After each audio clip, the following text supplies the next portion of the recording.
Chapter 1 Arjun का वनवास। इंद्रप्रस्थ के राजमहल में महाराज युधिष्ठिर सहित पांचों पांडवों अपनी प्रिय पत्नी अनिंद्य सुंदरी द्रौपदी के साथ सुखपूर्वक रह रहे थे। द्रौपदी को एक वरदान के कारण 5 पतियों का वरण करना पड़ा था। देवऋषि नारद ने इस आश्चर्यचकित कर देने वाले विवाह का संबंध भविष्य से जोड़कर पांडवों को परामर्श दिया था कि वो सभी द्रौपदी के साथ संबंध में नियमों का पालन करें, जिससे उनमें किसी प्रकार का पारस्परिक क्लेश उत्पन्न ना होने पाए। इसके बाद पांचों पांडवों ने द्रौपदी का साहचर्य पाने के बारे में कुछ नियम निर्धारित किए। इन नियमों के अनुसार द्रौपदी को अपने पतिव्रत धर्म को निर्वाह करते हुए प्रत्येक पति के साथ नियत समय तक रहना होगा। जब वो किसी एक के साथ एकांतवास में होगी तो दूसरा कोई भी पांडव किसी भी दशा में वहां प्रवेश नहीं करेगा। यदि भूलवश भी कोई किसी के द्वारा ये नियम भंग हुआ तो उसे 12 वर्ष के वनवास का दंड भोगना होगा।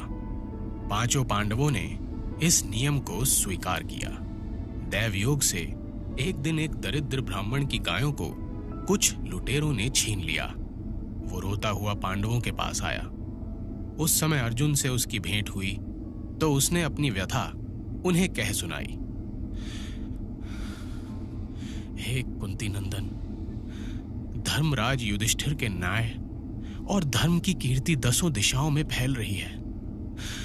फिर भी आज कुछ निरंकुश लुटेरों ने अजय पांडवों का भय ना मानकर मुझ दीन ब्राह्मण की गायें बलात् छीन ली हैं।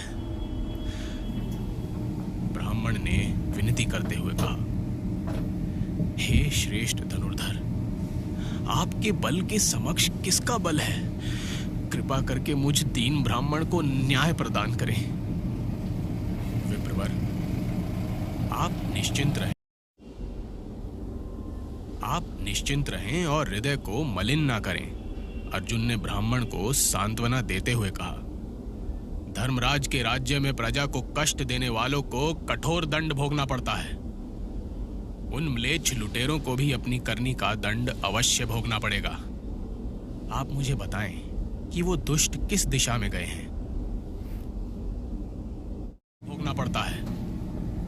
उन म्लेच्छ लुटेरों को भी अपनी करनी का दंड अवश्य भोगना पड़ेगा। आप मुझे बताएं कि वो दुष्ट किस दिशा में गए हैं और आप चैन से रहें। मैं शीघ्र ही आपकी गायें आपको लाकर देता हूं। ब्राह्मण ने संपूर्ण वास्तु स्थिति से उन्हें परिचित करा दिया।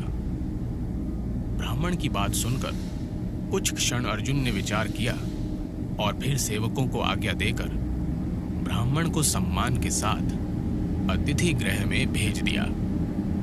अर्जुन के अस्त्र शस्त्र महल में रखे थे, अतः अपने अस्त्र शस्त्र लाने के लिए उन्होंने महल में प्रवेश किया, परंतु शीघ्र ही उन्हें ठिठक कर रुक जाना पड़ा। जिस कक्ष में उनके अस्त्र शस्त्र रखे थे उसमें अब द्रौपदी और युधिष्ठिर एकांतवास कर रहे थे। नियम के अनुसार अर्जुन उस कक्ष में जाने के लिए प्रतिबंधित थे। वहां जाने पर नियम अनुसार उन्हें 12 वर्ष का वनवास भोगना निश्चित था। वहां जाए बिना याचक ब्राह्मण का हित साधना संभव न था। अर्जुन के समक्ष धर्म संकट की स्थिति उत्पन्न हो गई थी। अर्जुन ने विचार किया कि याचक ब्राह्मण और प्रजा की रक्षा का कर्तव्य ऐसे किसी भी नियम से बड़ा था जिसे तोड़ने पर दंड मिलता।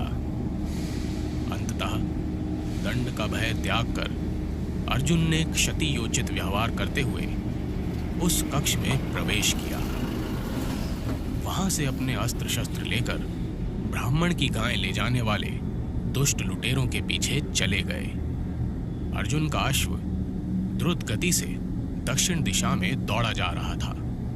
शीघ्र ही उन्होंने लुटेरों को घेर लिया।